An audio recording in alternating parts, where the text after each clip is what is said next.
while since I've done one of these vlog things. I just finished my reread of this, The Amber Spyglass by Philip Pullman. It is the third book in my absolute favorite book series. So I'm in that weird post-book reading state where I'm a little sad and depressed that it's over, but also filled with all the kind of warm fuzzies about the wonderful lessons and good things that can be found in a good book. A dear friend of mine, who is also religious, is currently reading these books for the first time. She is just now getting started with the second book. Knowing that she was reading the books had a strange impact on the way that I read them this time around. I've become more acutely aware of what things she might dislike or take offense to, or just in general what might cause her to feel some sort of scorn for these books. Though so far she does seem to be enjoying them, or she's just too kind to tell me otherwise. Having just finished my reread of the third book though, I have this renewed sense of how wonderful the series is, and I suppose also a renewed sense of my defensiveness against the series' critics. First of all, it's about plenty of other big important life things beyond the religious critique. While I can't speak to the way that that church critique might feel to those who are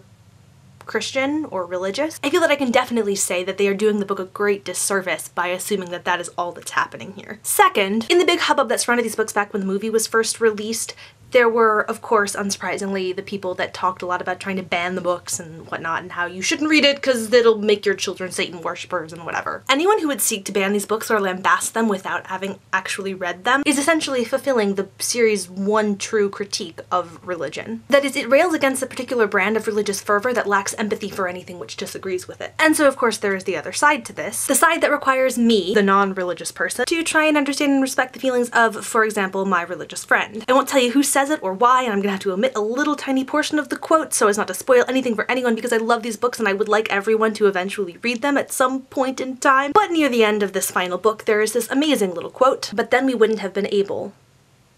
No one could if they put themselves first.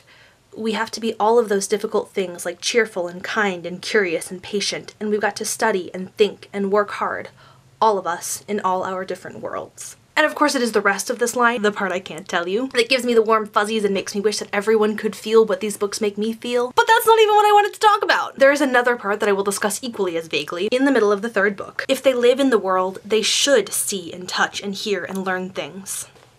Again, I realized that I had to essentially redact this quote to the point of it losing most of its beautiful significance. I think this is what touched me most about the story when I first read it. That there is this whole big wonderful world out there to explore and that we have a certain responsibility to do that. That line, placed back in its proper context, is essentially about our responsibility to live while we are living. I don't know about you, but it is definitely a message that resonates quite strongly with me. The reason I'm actually making this video is this. I wanted to talk about Lyra and Will and what I love about them. A few weeks ago we did a sort of book club thing over at the collab channel that I am a part of, and one of the other girls asked us to talk about what we love about the characters in the books that we are reading at present, but I forgot to do that, which is unfortunate because I love the crap out of Lyra and Will. I feel an almost maternal protectiveness of Lyra and Will. While I can appreciate and understand any grievances that people might have about some aspects of this story, I think it would make my heart a little bit sad if someone read these books and couldn't appreciate how wonderful they are. They are both terribly flawed. Lyra is a habitual liar. Will is secretive and mistrusting. However, they are both incredibly brave. Lyra is loving and open-hearted, and Will is determined and loyal. I intend to read these books to any children that I might have because there is much to recommend these fictional children as role models. I love that they are adventurous, good-hearted, fierce, and brave. For all the shitty literature that I read on behalf of the Snark Squad, it's nice to have this reminder of what good literature looks like. And so now that I have finally very belatedly answered that question,